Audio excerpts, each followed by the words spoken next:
오늘 하나님께서 우리에게 주시는 말씀은 사무엘하 13장 1절에서 39절입니다. 봉독은 1절에서 5절, 13절에서 14절, 21절에서 22절만 하도록 하겠습니다. 그 뒤에 이런 일이 있었다. 다윗의 아들 압살롬에게는 아직 결혼하지 않은 아름다운 누이가 있는데 이름은 다말이었다. 그런데 다윗의 다른 아들 암논이 그를 사랑하였다. 암논은 자기의 누이 다말을 사랑하였으나 처녀이므로 어찌할 수 없는 줄을 알고 병이 나고 말았다. 암논에게는 요나답이라고 하는 친구가 있었는데 그는 다윗의 형 시므아의 아들이다. 요나답은 아주 교활한 인물이었다. 마침 그가 암논에게 물었다. 왕자님, 나날이 이렇게 안색이 수척해지시는데 웬일이십니까? 나에게 그 까닭을 알려주지 않으시겠습니까? 암논이 그에게 말하였다. 나의 아우 압살롬의 누이 다말을 내가 사랑하고 있기 때문이오. 그러자 요나답이 그에게 제안하였다. 왕자님은 침상에 누워서 병이 든 채 하십시오. 부왕께서 문병하러 오시면 누이 다말을 보내달라고 하십시오. 누이 다말이 와서 왕자님이 드실 음식을 요리하게 하면 좋겠다고 말씀하십시오. 다말이 왕자님 앞에서 음식을 요리하면 왕자님이 그것을 보면서 그의 손에서 직접 받아 먹고 싶다고 말씀드리십시오. 오라버니가 나에게 이렇게 하시면 내가 이런 수치를 당하고서 어디로 갈 수 있겠습니까? 오라버니도 또한 이스라엘에서 아주 정신 빠진 사람들 가운데 하나와 똑같이 되고 말 것입니다. 그러니 이제라도 제발 임금님께 말씀을 드려 보십시오. 나를 오라버니에게 주기를 거절하지 않으실 것입니다. 다말이 이렇게까지 말하는데도 암논은 다말이 애원하는 소리를 들으려고 하지도 않고 오히려 더 센 힘으로 그를 눕혀서 억지로 욕을 보였다. 다윗 왕은 이 이야기를 모두 듣고서 몹시 분개하였다. 압살롬은 암논이 누이 다말에게 욕을 보인 일로 그가 미웠으므로 암논에게 옳다거나 그르다는 말을 전혀 하지 않았다. 아멘. 하나님의 말씀입니다. 제가 예전에 예능 프로그램을 하나 보았는데요. 모델 배정남 씨가 나오시더라고요. 한 6, 7년 전에 보았던 영상인데 아직도 그 죄에 대한 이렇게 말씀을 들으면 그 영상이 짙게 제 기억에 남아 있습니다. 꽤 인상 깊었던 내용이었습니다. 그것은 모델 배정남 씨가 강아지 한 마리를 키우는데요. 가족과 같이 키우더라고요. 그래서 그 강아지가 이렇게 허리 디스크, 강아지도 허리 디스크가 있더라고요. 허리 디스크가 생겨서 이렇게 죽게 생겼는데 끝까지 포기하지 않고 배정남 씨가 그렇게 재활을 배워서 그 강아지를 이렇게 완치를 시키는 과정도 또 보았습니다. 그런데 이렇게 가족과 같이 지내면서 라포가 굉장히 형성이 잘 됐어요. 그래서 아프고 이러니 아무 음식이나 먹을 수 없으니 꼭 내가 주는 음식만 먹으라고 그렇게 이야기를 합니다. 그리고 나가면서 식탁에 과자가 있는데 이 과자는 먹으면 안 된다. 내 몸에, 너의 몸에 해롭다라고 이야기를 해요. 그리고 배정남 씨가 나가죠. 그런데 나가면서 그 관찰 카메라에 두고 우리 그 강아지의 이름을 부르면서 강아지는 나와 라포가 잘 형성됐고 내 이야기를 너무 잘 들으니 안 먹을 것이다 하고 나가요. 어떻게 됐을까요? 배정남 씨가 외출을 하자마자 그 강아지가 처음부터 덥석 무는 것이 아니라 그 식탁을 계속해서 배회합니다. 그리고 낑낑거리기 시작해요. 그 주인이 한 이야기가 있으니까 진짜 라포가 형성이 됐나 봐요. 낑낑거리다가 결국에는 몇 바퀴를 돌다가 배정남 씨가 들어오는 거를 기다리면서 문을 한번 보고 식탁을 한번 보고 막 이러다가 굉장히 똑똑한 강아지였어요. 그러다가 어떻게 됐을까요? 순간 점프 비슷하게 하더니 식탁에 있는 과자를 한 번에 움켜 쥐어서 먹고 봉지만 이렇게 남겨두었어요. 그런데 일은 그 뒤에 일어났습니다. 뒤로 이렇게 물릴 수도 없고 갑자기 이제 배정남 씨가 돌아왔죠. 현관에서 비밀번호를 누르는 소리가 납니다. 그랬더니 그 강아지가 어찌할 바를 모르고 이렇게 계속 불안해하는 겁니다. 그리고 이 배정남 씨가 들어와요. 그런데 강아지의 그 이상한 행동을 보고 이상하다 싶어서 식탁으로 바로 갑니다. 그런데 빈 봉지만 이렇게 남아있으니 배정남 씨가 굉장히 허탈한 모습으로 그 강아지를 찾아서 이제 혼을 내려고 하니 그 강아지가 없는 거예요. 그 강아지가 어디로 갔을까요? 혼을 내기도 전인데 화장실로 들어간 거예요. 그리고 아무리 불러도 나오지 않습니다. 그래서 배정남 씨가 나오면 내가 용서해 줄게, 나와 이러는데 나오지 않고 계속해서 구석으로 들어가는 모습을 제가 보게 되었습니다. 그런데 제가 아까도 얘기했듯이 한 7년 전, 6년 전에 보았던 이 영상인데 꽤 인상이 깊었어요. 왜냐하면 그거를 웃으면서, 관찰 카메라니까 패널들도 웃으면서 그렇게 보았는데 제가 그 순간 우리의 모습이 저러하지 않은가. 강아지도 본인이 잘못한 죄를 지으면 주인이 용서해 준다고 나오라고 해도 나오지 못하고 눈을 똑바로 보지 못하고 그렇게 배회하는 모습을 보았습니다. 그 죄로 인해서 사람도 그 강아지처럼 하나님의 눈도 마주치지 못하는 그런 현실을 살아갈 수밖에 없겠다라는 생각이 들었어요. 그러면 나는 죄 가운데도 그래도 하나님 앞에 그렇게 나아가는 것인가? 아니면 죄 때문에 자꾸 어디론가 하나님이 나오라고 해도 숨는 자인가? 이런 생각을 들었습니다. 그리고 죄가 결국 삶의 그 묶임이 되어 하나님이 용서한다고 나오라고 하지만 묶임이 되어 당당하지 못한 그런 어디에 숨고 싶은 삶을 살아간다는 생각이 들었어요. 죄는 이렇게도 짓는 것도 위험하지만 죄 이후에 그 삶이 더욱 어렵게 한다는 사실입니다. 우리가 이미 알듯이 이러한 이야기를 왜 하냐. 다윗은 밧세바와의 그 부적절한 관계로 아이를 갖게 됩니다. 그 죄를 덮기 위해 우리아를 죽게 만들지요. 이 사실을 안 나단은 다윗에게 찾아가요. 그리고 이야기를 들려주면서 그 사람이 당신이 바로 당신이라 이렇게 이야기하며 죄를 이야기합니다. 그리고 그 집에 올 재앙을 이야기합니다. 다윗은 회개하였지만 그 잘못을 뉘우쳤지만 올 재앙을 이야기하는 것입니다. 그 예언의 시작이 이루어짐이 오늘 본문입니다. 성경에 할 이야기가 참 많아요. 하나님이 하실 일들이 많고 하신 일들이 많고 하나님의 이야기들이 많은데 왜 이렇게 13장 정말 말하기도 어려운 민망한 이러한 부적절한 그 관계의 이야기를 13장 한 장에 걸쳐서 이렇게 디테일하게 이야기하는가라는 생각이 들 수도 있겠습니다. 그러나 이 이야기는 죄로 인한 다윗의 가정에 올 그 죄에 대한 서막의 사건에 불과하였습니다. 그리고 또한 다윗에게만 있는 일이 아니라 우리의 삶 가운데도 있는 이야기라는 것입니다. 이 죄 가운데 우리가 어떻게 주님 앞에 나아가야 될지 묻고 기도하는 시간이 되었으면 좋겠습니다. 오늘 1절은 이렇게 시작합니다. 그 뒤에 이런 일이 있었다. 다윗의 아들 압살롬에게는 아직 결혼하지 않은 아름다운 누이가 있는데 이름은 다말이었다. 그런데 다윗의 아들 암논이 그를 사랑하였다. 그 뒤에 이런 일이 있었다라도 시작합니다. 앞서 이야기했듯이 그 뒤는 밧세바 사건을 이야기합니다. 사실 이것은 이미 나단의 예언을 통하여 이 일들이 가족 가운데 다윗의 그 가족 가운데 있을 것이다 라고 했던 예언의 성취입니다. 사무엘하 12장 10절과 11절입니다. 제가 읽겠습니다. 이제부터는 영영 내 집에서 칼부림이 떠나지 않을 것이다. 주님께서 또 이렇게 말씀하십니다. 내가 너의 집안에 재앙을 일으키고 내가 보는 앞에서 내가 너의 아내들도 빼앗아 너와 가까운 사람에게 주어서 그가 대낮에 너의 아내들을 욕보이게 하겠다. 사실 말씀을 읽는 분 중에 나단이 다윗에게 죄를 말하였을 때 다윗이 분명히 그 죄가 자기의 죄라고 인정하고 회개하였는데 왜 하나님은 나단을 통하여 벌을 주시는 걸까? 하나님 너무하시는 거 아닌가? 하나님은 용서의 사랑의 하나님이 아니신가? 라고 생각하는 분 있으십니까? 그런데 우리가 똑똑히 알아야 될 것은 하나님은 죄를 용서해 주시는 분이시지 용납해 주시는 분은 아니라는 거예요. 죄가 있을 때 그 죄를 용서하지만 죄의 결과는 우리 가운데 있다는 겁니다. 죄에는 반드시 결과가 따르고 그 영향력은 개인을 넘어서 가족, 공동체에 임할 수 있다는 겁니다. 갈라디아서 6장 7절은 죄에 대해서 이렇게 말합니다.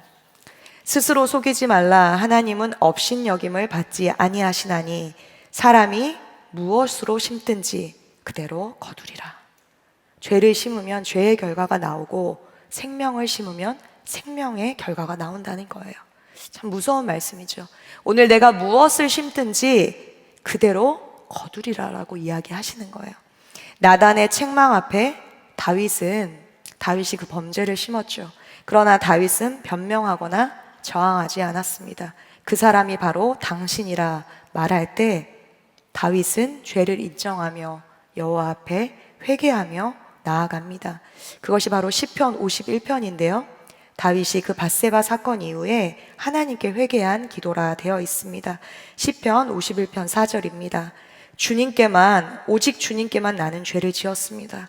주님의 눈앞에서 내가 악한 짓을 저질렀으니 주의 판결은 옳으시며 주님의 심판은 정당합니다. 다윗이 주님께 죄를 지었다라고 얘기하고 주님이 어떤 심판을 내리든 그것은 정당하다라고 얘기합니다. 그 죄를 고백하며 다시 한번 내 안에서는 그 죄를 이길 힘이 없으니 우술초로 나를 깨끗하게 해달라고 상한 심령으로 기도하고 또 기도합니다. 다윗의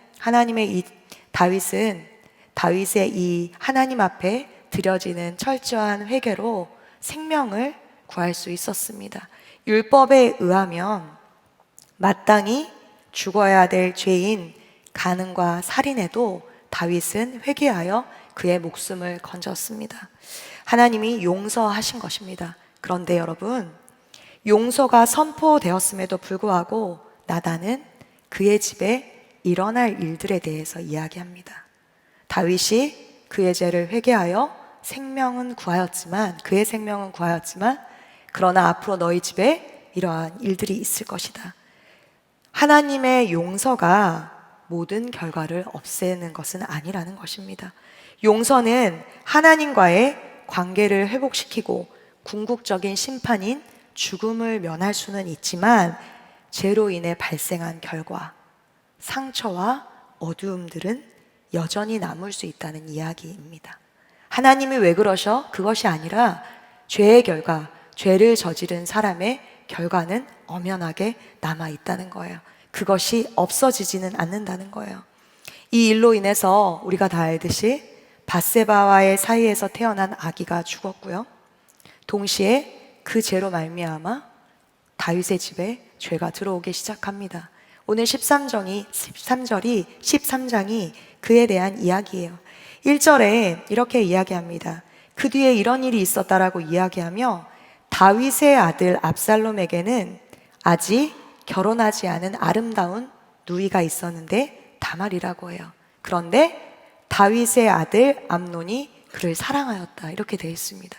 오늘 이 1절이 조금 이상하지 않습니까? 다윗의 아들 압살롬의 누이가 다말이라고 하잖아요.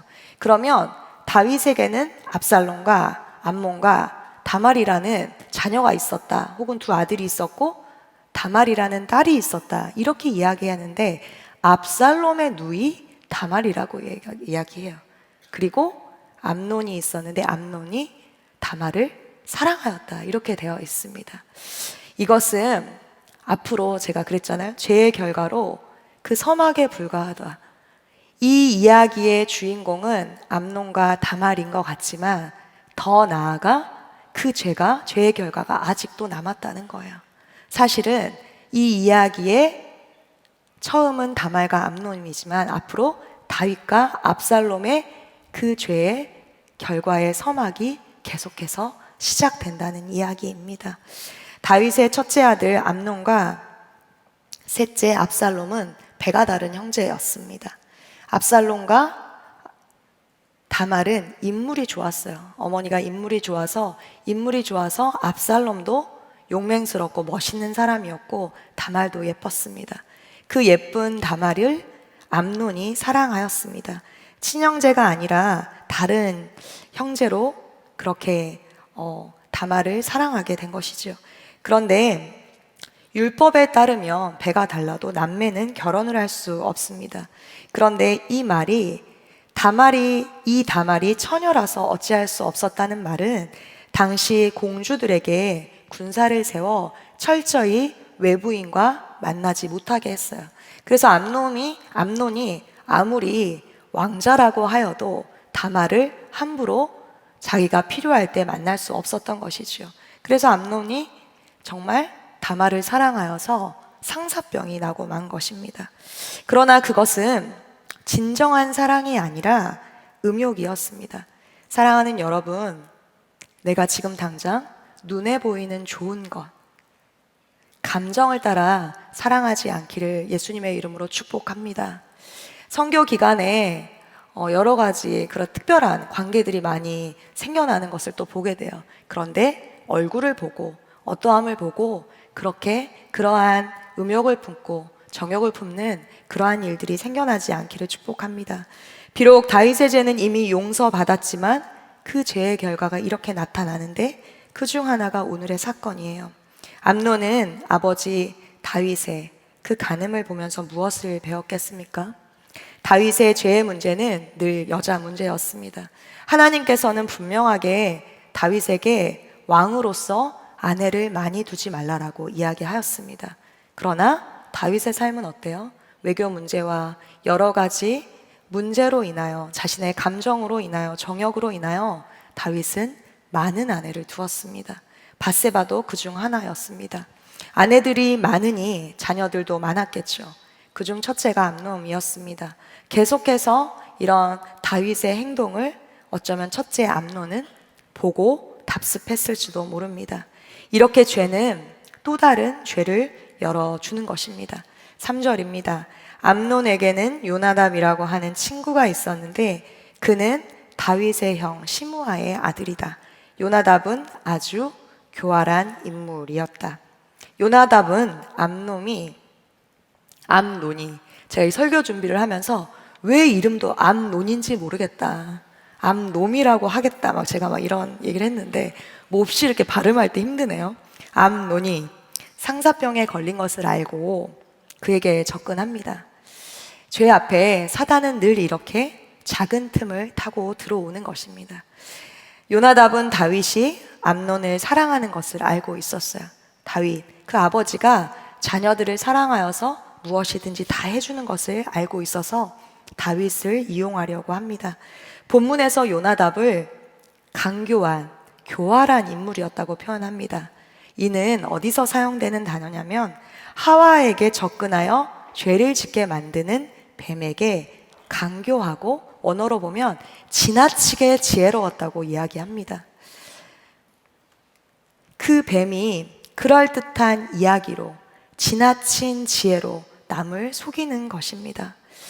우리가 세상을 살아가면서 세상에서도 그러한 이야기들을 합니다. 교회 다니는 사람 다 그래. 이 정도로 괜찮아. 그렇게 순결을 지키는 것이 다는 아니야.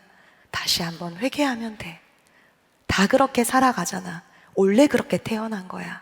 등 강교한 이야기들로 계속해서 우리를 힘들게, 우리를 혼란스럽게 한다는 거예요. 사단은 그 죄로 인한 결과를 절대 말하지 않고 우리에게 접근해요. 그 정도면 괜찮아. 우리의 마음들을 강교함과 지나친 지혜로, 지나친 지혜라는 건 어떤 거예요? 그 사람의 마음을 지나치게 잘 안다는 거예요. 우리의 그 부족한 부분들을 계속 흔들어대면서 그 일을 해도 된다라고 이야기해요. 지금 당장의 쾌락, 감정을 따라가라라고 이야기합니다. 너가 살아가는데 제일 중요하다 라고 이야기해요. 하와에게 접근할 때도 뱀이 동일했습니다. 먹음직도 하고 보암직도 한 눈에 좋아 보이는 그것을 먹게 합니다. 그리고 어떻게 돼요? 하와는 그게 별일 아닌 것처럼 하나님의 말씀은 까맣게 잊어버리고 그 선악과를 먹습니다. 그리고 우리가 다 알지요. 그 결과는 어마어마한 죄의 결과를 낳게 됩니다. 그래서 거기에 넘어가는 겁니다. 넘어가지 않으려면 사랑하는 여러분, 평소에 깨어 있어야 합니다. 저는 오늘 말씀을 준비하면서 우리가 하루를 시작하면 무엇으로 시작하지요? 말씀 함께로 시작합니다. 계속 말씀 함께로, 말씀 함께로 시작하고 예수 동행 일구로 마무리하라고 얘기합니다. 왜요? 교회에서 시켜서 그런 것이 아니라 하루를 말씀으로 시작한다면 내 삶을 말씀으로 돌아볼 수 있는 겁니다. 그런데 하루를 시작하면서 재미로 시작하는 타로 카드나 온라인 신점이나 이러한 것들로 하루를 시작하고 있지는 않습니까?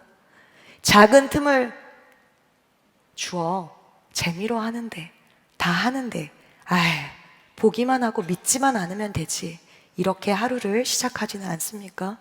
지금이 셀 방학인데 말씀 함께로, 예수 동행 일기로 계속해서 우리의 삶을 점검하며 작은 틈도 주지 않는 그러한 믿음의 생활을 하시기를 예수님의 이름으로 축복합니다.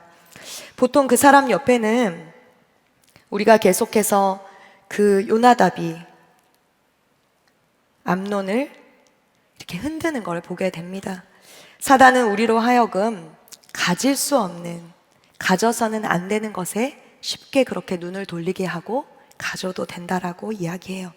요나답처럼 강교하게 사단이 사람을 통하여 우리에게 이야기도 하고요, 상황을 통해서 우리에게 이야기하기도 합니다. 그래서 깨어 기도해야 됩니다. 그래서 내가 원하는 당장의 달콤한 삶이 아니라 하나님이 원하는, 조금 힘들더라도 하나님이 원하는 그러한 삶을 살아야 되는 거예요. 보통 그 사람 옆에 있는 사람이 그 사람이다, 친구를 보면 그 사람을 알 수 있다라는 이야기를 많이 해요. 저한테 부모님들이 상담 요청을 할 때 보면 늘 이런 이야기를 하십니다. 우리 아이가 중학교 때는 안 그랬는데 고등학교에 가서, 혹은 고등학교 때는 안 그랬는데 대학에 가서 나쁜 친구를 만나서 이렇게 변했다는 거예요. 그런데 제가 그 얘기를 듣고 있으면 밖으로는 이제 고개를 끄덕끄덕 거리긴 하지만 그 안에서 어떠한 생각이 드냐면, 반대편 부모님은 어디에선가 동일한 이야기를 다른 사람한테 하고 있을 것 같은 거예요. 사랑하는 여러분, 진짜 나쁜 친구를 만나서 변하는 경우들도 있겠지요. 그러나 좋은 친구가 나쁜 친구를 만나 사귀지는 않는다는 거예요. 여러분들의 주위를 다시 한번 돌아보시길 바랍니다. 아까도 얘기했듯이 지금 셀이 방학인데, 셀 안에서 우리가 또 젊은이 교회 안에서 요나답 같은 그러한 강교한 계력으로 서로 나쁜 영향을 주는 친구가 아니라 요나단처럼, 나단처럼 그렇게 잘못된 것은 사랑으로 잘못됐다라고 얘기를 하고 품어주는 우리 셀과 우리 젊은이 교회 되기를 축복합니다. 요나답은 강교한 방법으로 다윗을 이용하여 다말을 암논에게 오게 할 방법을 말해줍니다. 그 말대로 어떻게 해요? 암논은 하였고 다윗은 다말을 암논에게 보내게 됩니다. 저는 이 본문을 보면서 참 화가 나기도 했고 이해가 되지 않았습니다. 밧세바 사건 이후에 다윗이 회개는 하였으나 죄로 인하여 영적인 센스를 아주 잃어버린 것 같습니다. 골리앗 앞에 섰던 다윗, 사울의 그 죽이려고 하는 여러 일들 속에서도 사울을 악으로 그렇게 대하지 않았던 다윗, 그렇게 전장을 향하여 홀로 몸으로 뛰어갔던 그 용맹하고 지혜로웠던 다윗은 지금 이 13장에는 어디에도 볼 수가 없어요. 밧세바 사건 이후에 다윗은 영적으로 눈이 어두워졌습니다. 암논이 아무리 아픈 연기를 했다고 해도 아버지인 다윗이 그것을 몰랐겠습니까? 여러분들 부모님들에게 거짓말했던 적이 있으시죠? 그런데 안다는 거예요. 알고 속아준다는 거예요. 엄마가, 아빠가 나의 그러한 그 연기를 모를 리가 없다는 거예요. 그런데 다윗은 그렇지 않아요. 조금 더 다윗 입장에서 이해했을 때 다윗이 암논이 진짜 연기를 잘해서 진짜 아픈 걸로 여겼다고 해봅시다. 그런데 아들이 그렇게 일어나지도 못할 정도로 아픈데 왜 자기 딸을 보냅니까? 의사를 보내야죠. 그런데 암논의 그 요구에 의하여 자신의 딸을 보냅니다. 아직도 이해되지 않지만 이렇게 죄를 지으면 영적인 눈이, 마음이 어두워지는 게 죄의 결과로 나온다는 거예요. 영적 분별력이 사라져 버린다는 거예요. 더불어 다윗의 아킬레스건은, 상처는 가족이었습니다. 시편 27편에 보면 다윗이 이렇게 고백을 해요. 나는 아버지와 어머니에게 모두 버림을 당하였으나 하나님은 나를 받아주셨다라고요. 성경에 다윗의 아버지의 이름은 나오지만 다윗의 어머니의 이름은 어디에도 나오지 않아요. 그 당시에 양치는 목동으로 보냈다는 것은 용맹스러워서 보낸 것이 아니라 가족 중에 한 명, 죽어도 괜찮을 아들을, 가족을 목동으로 보내는 거예요. 맹수와 곰과 이러한 많은 위험들로부터 살아 있을 수 없을 수도 있으니까요. 그래서 가족으로부터 버림받았다고 생각한 다윗. 그래서 가족으로부터 상처를 받지 못했던, 아버지로부터 상처로 그렇게 사랑을 받지 못했던 다윗은 어떻게 사랑을 해야 될지 모르는 사람이었습니다. 그래서 이제부터 계속 압살롬과의 사건들, 여러 사건들을 볼 텐데요. 다윗은 자녀들을 훈계하지 않습니다. 그저 자녀들이 해달라는 대로 다 해줍니다. 사랑하는 여러분, 맹목적인 사랑이 아니신 줄 믿으시길 바랍니다. 원하는 대로 해주는 게 사랑이 아니라는 거예요. 그리고 오늘 일어나지 말아야 될 일이 일어나요. 암논은 다말에게, 그의 이복 누이에게 해서는 안 될 일을 저지르고 맙니다. 그리고 다말은 끝까지 암논을 거부하며 이야기해요. 이래서는 안 된다고, 멈추라고. 정말 그 이스라엘의 정신 빠진 사람들 가운데 하나와 같이 되지 말라고 이복 오빠에게 계속해서 이야기합니다. 그런데 암논은 그 이야기를 듣지 않아요. 그리고 죄에 넘어가 버립니다. 우리가 어떠한 죄를 지으려고 할 때 우리의 마음 가운데 하지 말아야 된다, 해야 된다, 이러한 마음들이 부딪히는 것들이 있을 때가 있습니다. 성령님이 계속 우리가 알든 알지 못하든 우리에게 멈추라라고 이야기하세요. 그런데 그 소리를 무시하고 그 일들을 정말 종역대로 하지 않는 여러분 되시기를 기도합니다. 그리고 암논은 상사병이 날 정도로 다말을 사랑하였지만 자신의 생각대로 암논이 다말을 취하게 되자 어떻게 합니까? 자신이 원하는 대로 그 일을 이루게 되자 다말을 바로 버리고 맙니다. 이렇게 정욕으로 시작된, 죄로 시작된 결과는 생명이 있을 수 없다는 거예요. 사망이라는 거예요. 여러분 잘 들으시길 바랍니다. 죄 가운데 죄의 결과는 결국 사망이라는 거예요.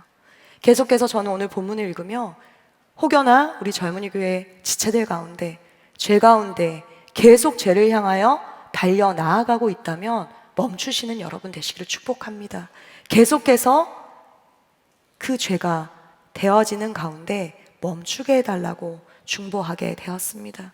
그러나 암논은 그렇지 않아요. 다말을 버려버립니다. 다말에게 했던 행동 그 이상의 수치를 주게 됩니다. 죄의 결과는 생각할 수 없을 만큼 이렇게 참혹한 결과입니다. 그 어떤 결과가 나오나요? 이 사건으로 인하여 다말은 압살롬 집에서 살게 됩니다. 그런데 밖에 나가지 않고 폐인의 삶을 죽은 자처럼 살게 됩니다.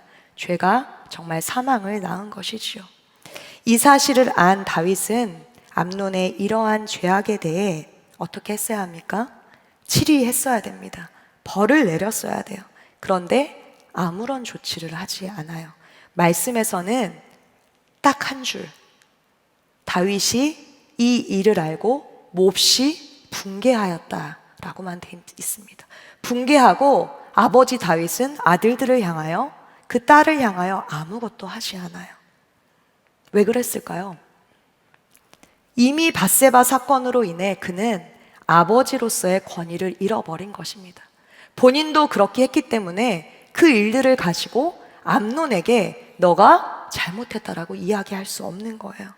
용서를 하나님께 회개하고 그 일로 다윗은 용서를 받았지만 아들에게 그는 떳떳한 아버지의 역할을 못하였던 거예요.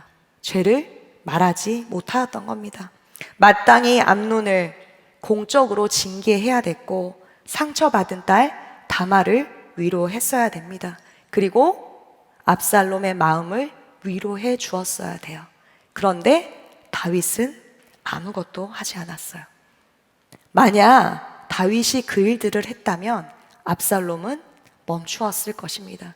그런데 압살롬은 어떻게 합니까? 그 일들을 잊고 나서 22절입니다. 압살롬은 암논이 누이 다말에게 욕을 보인 일로 그가 미웠으므로 암논에게 옳다거나 그르다는 말을 전혀 하지 않았다. 어떻게 돼요? 압살롬은 다윗의 어떠한 행동이 없자 그저 조용히 2년이라는 시간 동안 복수의 칼을 준비합니다. 압살롬은 자신의 누이 동생을 성폭한 암논에 대해 그렇게 아버지가 하지 않은 그 일들, 복수를 계획하는 거예요. 그리고 압살롬과 다윗의 전쟁이 시작돼요. 압살롬은 결국 치밀한 계획 가운데 암논을 죽입니다. 이렇게 죄는 우리로 하여금 최악의 상황, 죄의 결과는 사망으로 나타나는 거예요. 죄는 거기에서 멈추지 않고 꼬리에 꼬리를 무는 것입니다. 사랑하는 여러분, 오늘 말씀을 들으며 이미 저질러 버린 죄 때문에 계속해서 반복되는 죄 때문에 혹여나 끊고 싶은 죄 때문에 마음에 어려운 분들이 있으십니까? 오늘 말씀을 통해 하나님은 우리에게 분명하게 말씀하십니다. 멈추어라, 돌아서라라고 말입니다. 오늘 또 로마서 6장 23절입니다. 우리가 같이 읽겠습니다. 죄의 싹은 죽음이요 하나님의 선물은 우리 주 예수 그리스도 안에서 누리는 영원한 생명입니다. 제가 계속 죄의 결과, 죄의 싹은 사망이라고 말씀하였어요. 그런데 하나님의 선물은 영생, 생명이라고 말씀하세요. 우리의 삶을 보면 오늘 말씀처럼 죄만 가득한 그러한 삶을 보게 됩니다. 예배 드리고 잘 살아보려고 하는데 자꾸만 넘어져요. 나는 왜 이렇게 자꾸만 넘어질까? 그리고 이미 저지른 죄를 이기려면 어떻게 해야 되는 걸까? 이러한 생각들을 해요. 죄를 이겨보려고 회개하는데 내 뜻처럼 잘 되지 않는 그러한 삶을 만나고 힘들어합니다. 내 삶은 왜 예배 드릴 때 회개하지만 내 삶은 여전히 바뀌지를 않는 걸까요? 하나님은 우리에게 양심이라는 것을 주셨습니다. 믿는 우리뿐만 아니라 모든 이 땅에 살아가는 사람이 양심이라는 것이 있어요. 그래서 잘못한 일이 있으면 마음에 그 양심 때문에 죄책감이 있습니다. 그 죄책감이 들어요. 이거를 신학 용어로 좀 어렵지만 일반적 은총이라고 해요. 특별한 믿는 사람이 아니라 모든 사람들에게 이 양심을 주셨다는 거예요. 그런데 믿는 사람들은 이 양심을 넘어서서 그 양심을 넘어 죄책감이 더하겠지요. 왜요? 믿는 사람은 이렇게 지금 예배 드리는 것처럼 주일마다 와서 찬양을 합니다. 오늘 찬양 드린 것처럼 여호와께 돌아가자. 주님이 나를 용서하실 것이다. 나는 이렇게 죄를 지었지만 여호와께 돌아가자. 이런 찬양을 드립니다. 그럴 때 어떻게 해요? 마음에 찔림이 와요. 일주일 동안 살았던 잘못한 일에 대한 찔림이 우리 안에 있는 겁니다. 그리고 이러한 회개에 대한, 죄에 대한 말씀을 들을 때 또 하나 하나님께서 성령님을 통해서 말씀하시는 바가 있으실 거예요. 죄를 지었는데 누가 옆에 있는 사람이 예배 드리다가 야, 너 죄 지었잖아, 이렇게 이야기하지 않아도 내가 제일 잘 알아요. 내가 지은 죄를. 그래서 예배 때 이제 말씀을 듣고 또 기도할 텐데요, 그 찔림이 있기 때문에 열심히 회개합니다. 하나님, 나를 불쌍히 여겨주세요. 용서해 주세요. 그러면 또 주님의 마음이 느껴지죠. 그래, 네가 그 죄를 회개하고 내게 들어오면 내가 받아줄게. 그 죄 때문에 얼마나 힘들었니? 이런 마음에 부딪힘들이 있어요. 그러면 막 또 눈물이 나요. 그리고 회개했습니다, 주님. 그리고 나가요, 예배당을. 그런데 우리의 삶은 어떻습니까? 동일해요. 그렇지 않습니까? 그런데 말씀에서 말하는 회개는 삶이 변하는 것이 회개라라고 이야기해요. 그런데 눈물만 흘리고 본당을 나가면 그 삶이 여전한 것, 그것이 회개가 아니라는 것입니다. 말씀에서 말하는 회개의 본질이 무엇일까요? 진짜 주님이 원하시는 회개를 했다면 앞서 말씀드린 것처럼 우리의 삶 가운데 변화가 있어야 되는 거예요. 삶의 변화, 부흥이 있어야 된다는 거예요. 회개가 무엇인지 알려면 죄를 바로 알아야 됩니다. 오늘 다윗도 암논도 압살롬도 요나답도 죄를 지었습니다. 다른 문제의 죄였지만 죄를 지었어요. 죄에 대해서 오늘 본문은 계속해서 말하고 있어요. 죄의 싹은 사망이다. 계속 대물림되어 내려오는 죄에 대해서 이야기해요. 그러나 말씀에서 말하는 살인하는 것, 도둑질하는 것, 음욕을 품는 것, 성적인 문제, 이거는 죄인데 죄의 본질이 아니라 죄의 결과라는 거예요.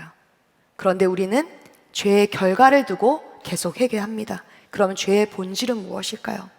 마틴 루터가 이야기한 이야기 중에 이러한 이야기가 있습니다. 십계명 중에서 너는 나 외에는 다른 신들을 내게 두지 말라를 첫 번째 계명으로 준 이유는 이것만 지켜지면 나머지 9가지 계명은 이 1계명이 정말 잘 지켜진다면 9가지 계명은 저절로 된다라고 이야기해요. 무슨 뜻이에요? 하나님 한 분으로 만족하고 그분을 진짜 우리가 만나고 진짜 사랑한다면 죄를 이길 힘을 가진다는 거예요. 근데 우리는 어때요? 회개할 때 하나님 간음하지 않겠습니다. 살인하지 않겠습니다. 누구 욕하지 않겠습니다. 그러한 9가지 계명에 대한 회개만을 계속해요. 내가 누구를 미워했네요. 내가 어떻게 했네요. 이 얘기만을 계속하는 거예요. 그런데 첫 번째 계명만 잘 지킬 수 있다면 죄를 이길 수 있다는 거예요. 반대로 첫 번째 계명, 9가지 계명을 다 지켰을지라도 첫 번째 계명을 지키지 못하면 9가지 계명에 넘어지고 만나는 거예요. 아무리 노력해도 되지 않아요. 우리가 많이 경험했잖아요. 이웃을 사랑해야지. 남의 것을 탐하지 말아야지. 되던가요? 기도하고 나가요. 그런데 되지 않는다는 거예요.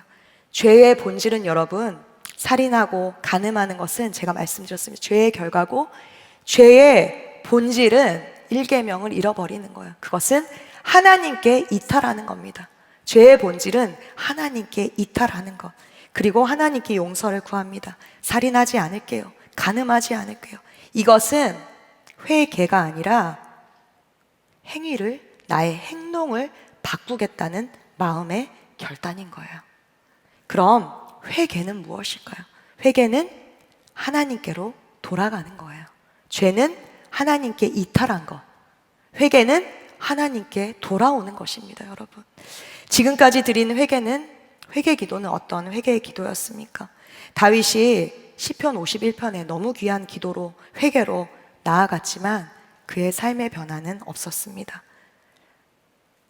제일 안타까운 것은 오늘 본문을 제가 읽고 또 읽고 읽어도 어느 본문에서도 다윗이 하나님 앞에 기도했다는 본문은 없어요. 다윗이 하나님의 뜻을 구했다는 기도는 없어요. 아들들을 대신해서 회개했다는 내용도 없습니다. 사랑하는 여러분, 우리의 마음을 다시 한번 하나님 앞에 집중하기 원합니다. 회개는 한 번만 용서해 주세요가 아니라 우리의 마음 전체, 우리의 삶 전체를 다 들여서 하나님께 돌아가는 거예요. 죄의 싹은 사망이고 하나님의 그 예수 그리스도 안에서 누리는 영원한 생명이 있다라고 얘기하는 거예요. 우리가 살 수 있는 것, 우리가 살 수 있는 한 가지 방법은 하나님께 돌아가는 거예요. 제가 이전에 다니엘 김 선교사님 설교를 들으면서 그래 맞지 라는 그 설교를 들은 적이 있어요. 그 죄와 회개에 대해 정확하게 이렇게 정리하셨더라고요. 회개 기도에 대해서 너무나 잘 정리하셨어요. 제가 한번 읽어드릴게요. 하나님, 저는 정말 악하게 살았습니다.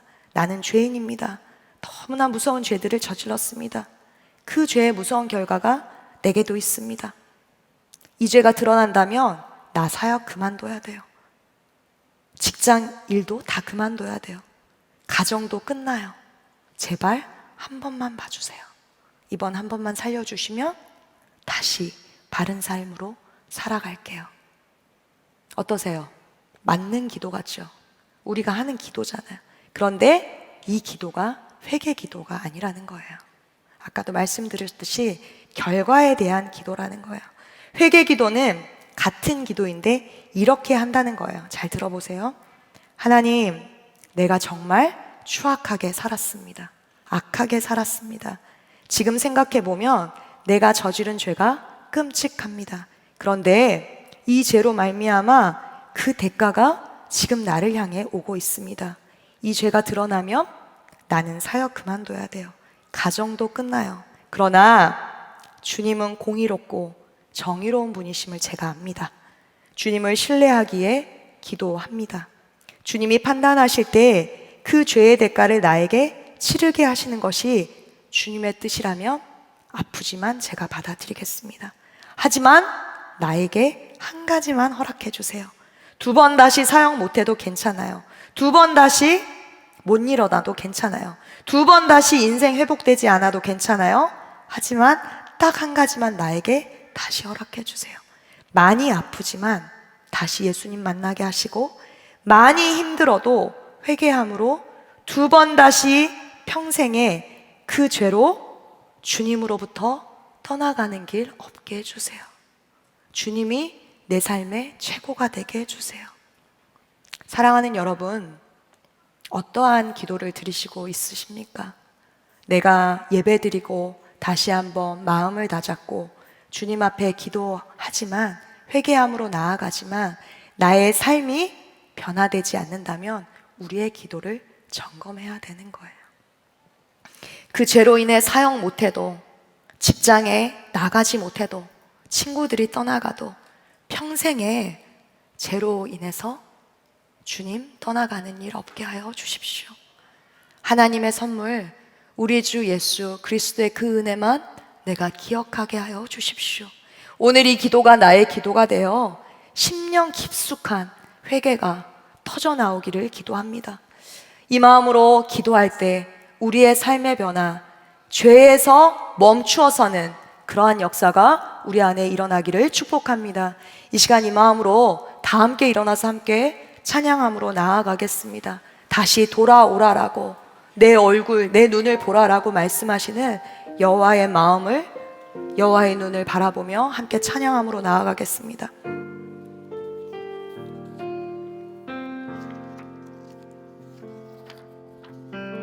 내 백성이 나를 떠나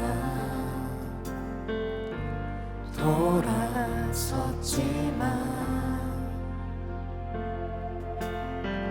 내 사랑이 내 백성을 포기 못하니 내 모든 것 내어주고 나 그들을 얻으리라. 여호와께 돌아가자. 우린 돌아서도 그는 변치 않네. 여호와께 돌아가자. 우린 넘어져도 그 사랑 영원하네. 다시 돌아오라라고 말씀하시는 주의 앞에 마음으로, 간절함으로, 기도함으로 나아가겠습니다. 내 백성이, 내 백성이 나를 떠나 돌아섰지만 내 사랑이 내 백성을 포기 못하니 내 모든 것 내어주고 나 그들을 얻으리라. 여호와께 돌아가자. 여호와께 돌아가자. 우린 돌아서도 그는 변치 않네. 여호와께 돌아가자. 돌아가자. 우린 넘어져도 그 사랑 여호와께 돌아가자. 우린 돌아서도 그는 변치 않네. 여호와께 돌아가자. 우린 넘어져도 그 사랑 사랑의 노래 찾고 사랑의 노래 찾고 자신을 내어주네. 서로 사랑할 때 세상을 주보내. 사랑은 절대 지지 않네. 사랑의 노래 찾고 오래 참고 자신을 내어주네. 서로 사랑할 때 세상을 주보내. 사랑은 절대 여호와께 돌아가자. 여호와께 돌아가자. 우린 돌아서도 그는 변치 않네. 여호와께 돌아가자. 우린 넘어져도 그 사랑 다시 한번 여호와께 돌아가자. 우린 돌아서도 그는 변치 않네. 여호와께 돌아가자. 우린 넘어져도 그 사랑 영원하리. 이 시간 우리가 함께 기도하기 원합니다. 다윗의 죄의 결과가 암논과 압살롬의 죄로 이어짐을 보게 됩니다. 하나님은 죄를 용서해 주시는 분이지만 죄를 용납하시는 분은 아니십니다. 이 시간 기도할 때 이렇게 기도하기 원합니다. 하나님, 작은 죄라도 용납하지 않는 내가 되게 하여 주시옵소서. 반복적으로 짓는 죄가 있다면 하나님 앞에 죄를 회개하는 오늘 되게 하여 주시옵소서. 오늘도 기회를 주시며 내게 돌아오라라고 말씀하시는 그 하나님의 마음을 음성을 듣고 내가 나아가게 하여 주시옵소서. 다시 하나님 앞에 회개로 나아가게 하여 주시옵소서. 죄를 도려내는 역사가 지긋지긋한 죄에서 일어나는 오늘 되게 하여 주시옵소서. 돌아오라라고 말씀하시는 주의 이름 한번 부르시고 함께 기도합니다. 주여, 사랑하는 주님, 이 시간에 돌아가자. 우리 돌아서도 그는 변치 않네. 여호와께 돌아가자. 우리 넘어서도 그 사랑 영원하네. 여호와께 돌아가자. 우리 돌아서도 그는 변치 않네. 여호와께 돌아가자. 우리 넘어져도 그 사랑 영원하네. 여호와께 돌아가자. 우린 돌아서도 그는 변치 않네.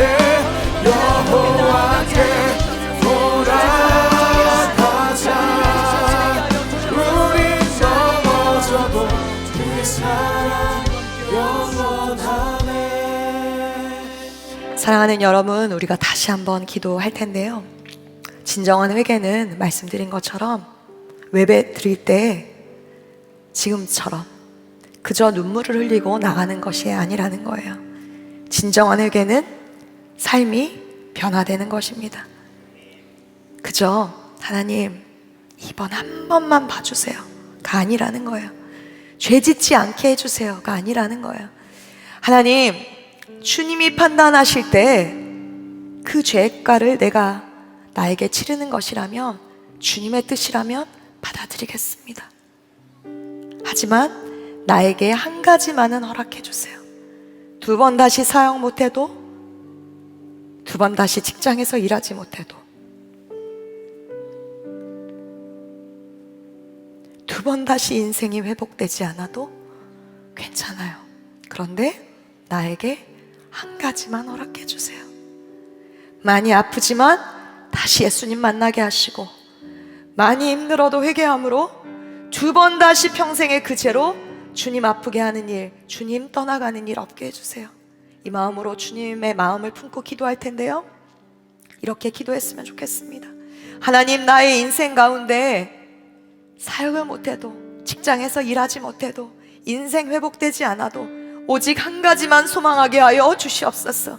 많이 아프지만 다시 예수님 만나게 하여 주시옵소서. 많이 힘들어도 그 죄 앞에 내가 직면하며 나아가게 하여 주시옵소서. 참 회개가 터져 나오게 하여 주시옵소서. 한 번만 봐주세요가 아닌 자기 연민을 넘어 실제적인 삶의 변화가 있게 하여 주시옵소서. 다시 한번 내 안에 돌아오라. 네가 살 길은 내 안에서 영원한 생명을 누림 밖에 없다 라고 말씀하시는 그 하나님 앞에 주님 떠나가는 길 없게 하여 주시옵소서. 하나님의 사랑을 받는 자, 하나님의 사랑으로 충만한 자, 그러한 자 되게 하여 주시옵소서. 이 시간 주님의 이름 한번 부르시고 함께 기도합니다. 주여, 일어나 주님 예배하는 시간 주의 사랑으로 그저 눈물만을 흘리고 나아가는 그런 게 아니라 진정한 회개가 이 시간 일어나게 하여 주시옵소서. 삶이 변화되게 하여 주시옵소서. 되어 삶의 모든 순간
찬양합니다.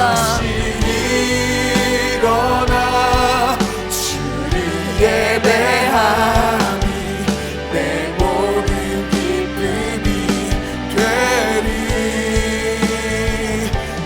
그의 기쁨 되어 삶의 모든 순간을. 우리 다시 한번 찬양하며 나아갑시다. 다시 일어나, 다시 일어나 주를 예배함이 내 모든 기쁨이 되리. 그의 기쁨 되어 삶의 모든 순간을 주께 다 되어드리. 다시 일어나, 다시 일어나 주를 예배함이 내 모든 기쁨이 되리. 그의 기쁨 되어 삶의 모든 순간을 주께 다 내어드리리. 다시 일어나,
이 시간 마지막으로 한 번 더 기도하겠습니다.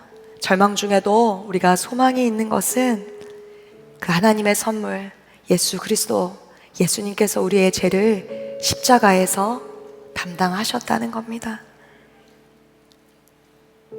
절망 중에도 우리가 소망이 있는 것은 우리 하나님이 우리의 기도를 들으신다는 거예요. 죄를 고백하면, 나아오기만 하면 용서해 주신다는 겁니다. 이 시간 우리가 기도할 때 젊은이 교회는 우리는 지금 선교를 준비하는 가운데 있습니다. 선교를 준비하는 가운데 혹여나 막힘이 있다면 우리의 삶을 돌아보고 점검하라는 주님의 사인으로 받으시길 바랍니다. 그 땅에 나아가 복음을 전하는 것도 너무나 중요하나 내가 너를 위하여 불렀다라고 말씀하시는 그 주의 음성을 듣기 원합니다. 먼저 우리의 삶을 점검하며 하나님 앞에 깨끗한 통로가 되기를 원합니다. 이 시간 다시 한번 기도할 때 이렇게 기도했으면 좋겠습니다. 우리가 죄의 자리에 일어나 말씀하시는 그 자리에 서게 하여 주시옵소서. 주님이 말씀하시는 그 자리에 하나님의 사랑을 가지고 나아가게 하여 주시옵소서. 특별히 선교를 준비하는 가운데 우리 안에 참 하나님을 만나며 참 회개가 터져 나오는 시간이 되게 하여 주시옵소서. 준비되어지는 모든 선교 일정마다 회개한 자들이 다시 일어나 나아갈 때 회개의 영이 하나님의 숨결이 전하여지는 은혜의 통로, 은혜의 시간 되게 하여 주시옵소서. 특별히 이번 주에 나아가는 켄 지역과 필리핀 팀이 성령 안에서 나아가게 하여 주시옵소서. 이 시간 우리를 주님 손에 올려드리며 주의 이름 한번 부르시고 기도합니다. 주여, 사랑하는 하나님 아버지, 이 시간 다시 일어나 예배하니 내 모든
사랑하는 주님 감사합니다. 오늘 우리에게 하나님은 죄는 용서하시되 용납하지 않는 분이심을 분명하게 보이시니 감사합니다. 그러나 우리가 두려움으로 나아가는 것이 아니라 내게 돌아오라라고 말씀하시는 주의 사랑에 의지하여 우리가 주님 한 분만 구하는 기도로 10계명 중에 1계명을 지키는 자들로 나아가게 하여 주시옵소서. 하나님께 이탈하는 자 되지 않게 하시고 그럼에도 불구하고 돌아오라라고 말씀하시는 주의 은혜 가운데 날마다 나아가는 자들 되게 하여 주시옵소서. 우리가 기도한 것처럼 하나님 주의 사랑 가운데 머물며 작은 죄라도 용납하지 않는 자 우리가 되게 하여 주시옵소서. 이 시간 특별히 기도하는 것은 반복적으로 짓는 죄가 있다면 하나님 안에 죄를 회개하는 오늘이 되게 하여 주시옵소서. 이전 것은 지나갔으니 보라 새 것이 되었도다라고 말씀하시는 주의 사랑 가운데 그 은혜만을 간구하고 사랑만을 간구하는 자 아니라 주의 마음 아프지 않게 하는 우리 되게 하여 주시옵소서. 특별히 우리의 마음을 들여 주님 앞에 나아갈 때 주의 은혜 가운데 주님이 말씀하시는 죄가 있다면 사역하지 못해도 직장에서 일하지 못하여도 내가 이때 동안 쌓았던 모든 것들이 사라진다고 하여도 오직 주님 한 분만 소망하며 나아가게 하여 주시옵소서.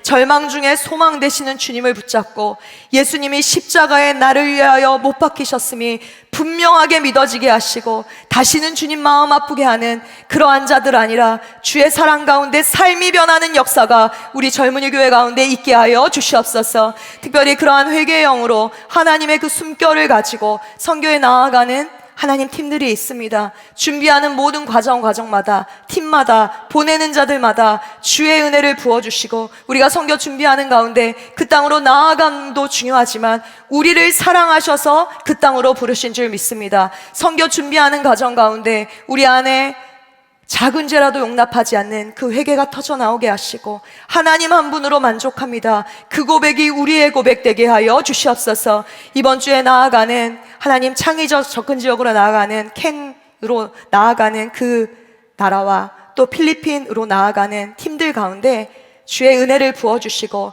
다시 한번 일어나 주님 앞에 나아가는 그 팀들 가운데 오공하는 걸음을 지켜주시고 하나님만 전하여지는 은혜의 시간이 되게 하여 주시옵소서. 오늘도 빈손으로 나오지 않고 주께 마음을 드린 하나님의 사람들이 있습니다. 하나님의 마음을 더욱 부어주시고 그 예물이 그 재정이 하나님의 정말 기뻐하시는 곳에 마음껏 사용하여 주시옵소서. 지금도 열방에서 수고하시는 선교사님들과 북한에서 주님의 때를 기다리며 주님의 긍휼을 구하는 모든 북한의 성도들에게 특별히 임하여 주시옵소서. 이제는 우리 주 예수 그리스도의 은혜와 하나님의 한량없으신 사랑과 성령님의 교통하심이 이제라도 내게 돌아오라라고 말씀하시며 우리에게 참 회개를 받으시고 하나님 한 분 그 얼굴을 구하며 나아가기를 결단하는 모든 청년들과 모든 성도님들 가운데 이제로부터 영원까지 함께 하시기를 축원하옵나이다.